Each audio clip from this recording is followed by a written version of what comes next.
یہ کہانی ایک جنگل کی ہے جہاں تمام جانور مل جل کر رہتے تھے، آپس میں خوشی خوشی رہتے تھے۔ وہاں ایک کچھوا اور ایک خرگوش بھی تھے۔ کچھوا اور خرگوش میں ہمیشہ آپس میں لڑائی ہوتی رہتی تھی، دونوں ہی آپس میں لڑتے جھگڑتے رہتے تھے۔ تو ایک دن کیا ہوا کہ ایک چڑی نے بولا ان کو کہ آپس میں آپ دونوں لڑتے رہتے ہو کہ کیوں نہ تم دونوں کا ٹیسٹ دیا جائے۔ وہ کہتا ہے کہ میں تیز ہوں، وہ کہتا ہے میں تیز ہوں، تو دونوں میں ٹیسٹ دیا جائے۔ اب دونوں نے تمام جانور ایک جگہ پر اکٹھے ہوئے اور انہوں نے دونوں کی ریس کروائی۔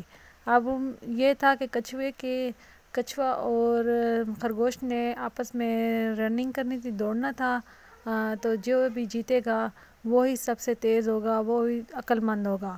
اب کچھوا اور خرگوش میں عقل مندی کا ایک ٹیسٹ لیا گیا، دونوں کو ہی میدان میں کھڑا کیا گیا اور دونوں کو ہی ایک دوسرے کے ساتھ ساتھ کھڑا کیا گیا اور کہا گیا کہ اب ریس شروع ہوتی ہے۔ تو ریس شروع ہونے کے بعد تمام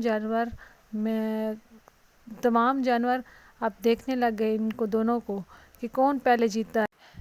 جیسے ہی ریس شروع ہوئی اس کے بعد پتہ چلا کہ خرگوش ہار چکا ہے اور کچھوا جیت چکا ہے۔